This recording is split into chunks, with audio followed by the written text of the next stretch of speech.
We're roughly 45 minutes to the closing bell, but we're going to turn our attention to several issues. That includes the stimulus, potential tax increases, but also importantly, the recent attacks on several Americans, Asian Americans, and Pacific Islanders.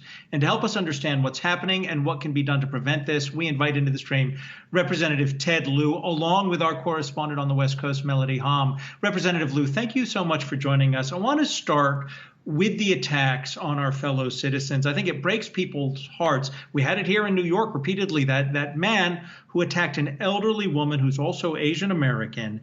And I wanted to ask you, is there any idea what triggers this in individuals? And if we knew what triggered this, would it help us stop this kind of reprehensible behavior?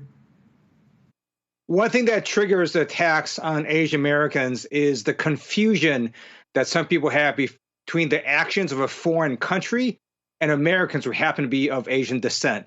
That, for example, is what led to the Japanese internment in World War II. And during this pandemic, you have people who are falsely blaming Asian Americans for somehow spreading this virus. So I call on all elected officials and really all Americans to stop using racist phrases like Kung Flu and to stop doing what Governor Mike Huckabee did over the weekend, the former governor of Arkansas, who mocked the Asian community. We just need to have elected officials not do that anymore.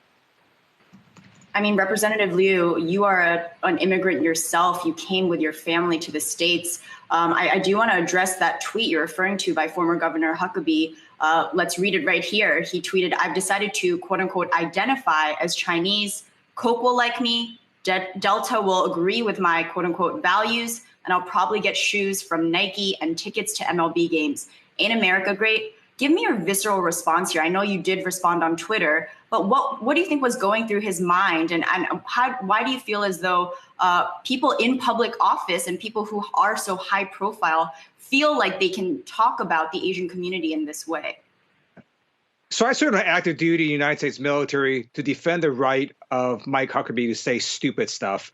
I just wish you would stop saying it, because it's exactly that kind of rhetoric that's going to cause Asian American kids in school to be bullied and teased. It's that kind of rhetoric that adds fuel to the fire of hatred, which has caused a huge spike in hate crimes and hate incidents against Asian Americans, approximately 150% in 2020. Congressman, even though we have seen the numbers substantially climb, to say the least, anti-Asian hate, though, overall is very underreported. How do we encourage and make it easier for more people to speak out about this? Because I think that's also a huge issue that needs to be addressed.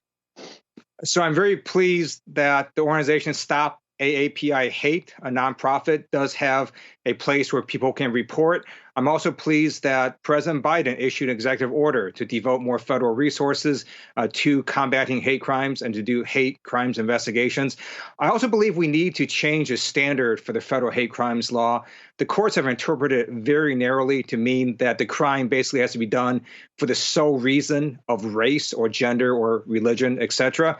That's a very hard standard to meet, and it also goes against a common sense principle that many defendants have multiple motives for committing a crime. I do want to address that Stop AAPI Hate's co-founder, Cynthia Choi, will be joining Yahoo Finance tomorrow. A quick plug there. Agreed that her reporting and a lot of that data gathering has been instrumental during this movement. I do want to ask Representative Lieu, when you think about your own district, right? I'm in Los Angeles right now in Culver City. You represented a lot of my neighboring neighborhood areas.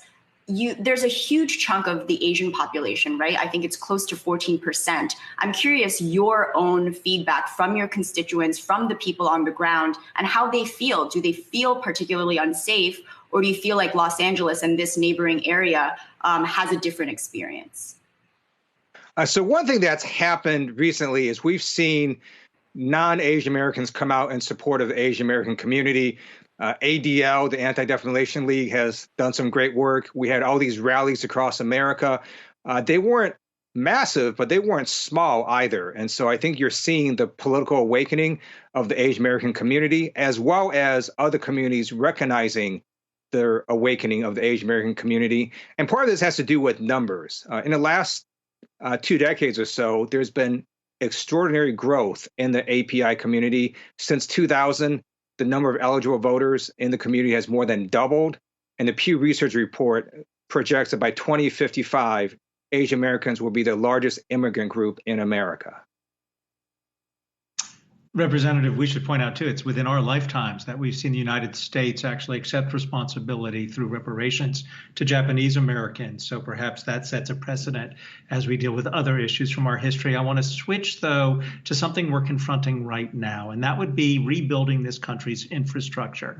We are seeing people on the other side of the aisle attack the plan, which is expensive, to rebuild the nation's roads, bridges, and other infrastructure. How do you respond to them? We need to create jobs in America. And the most important thing anyone needs to know about this infrastructure package is it's a massive jobs bill. Georgetown report recently estimated that 15 million jobs will be created or saved by this infrastructure plan. So that's one big reason we need to do it. Second, we simply need to fix our infrastructure. The American Society of Civil Engineers has estimated we have approximately a $4 trillion infrastructure deficit. This plan will go a long way to fixing our crumbly roads, bridges, and highways, and have used infrastructure in the 21st century, meaning we have to get broadband everywhere, including into rural areas as well as inner cities.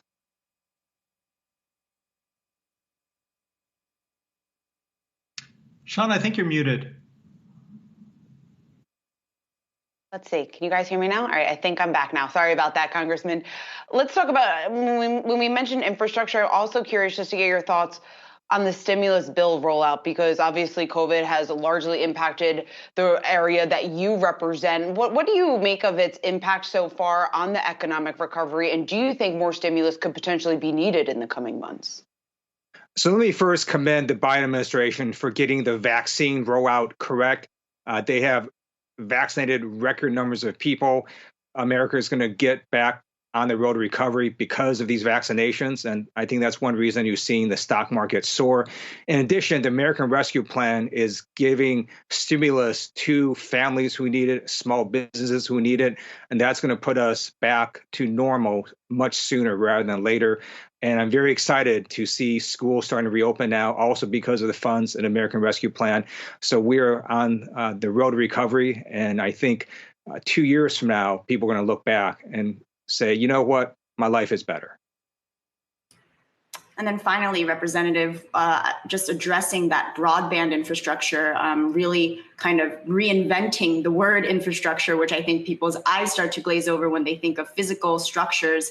Talk about the digital divide, the disparity we have seen during COVID, which has only been exacerbated and come to light during this year. Tell us about what you have seen firsthand and the kinds of conversations you're having with your own constituents. My better half, my wife, Betty, happens to be president of the local school board, and they clearly have seen a digital divide. We know that in school districts across America, if you don't have access to fast, reliable internet, it's really difficult to do remote learning. And so we need to make sure that everybody has access to fast, reliable internet. The Biden infrastructure package, in addition to focusing on digital, also focuses on research and development to the tune of $180 billion. That's also critical, and I'm glad that they're viewing that as infrastructure. It is exactly because of the research and development that government has funded for their internet, for biotech, for aerospace, for a number of critical key industries that America leads in many of these sectors. And I'm very glad that this is also considered part of infrastructure now. Representative Ted Lieu, we appreciate your service, and millions of Americans appreciate your service in the Air Force to defend the rights of people like Governor Huckabee to, as you say stupid stuff. Thank you for joining us, and all the best to you, Representative. Thank you.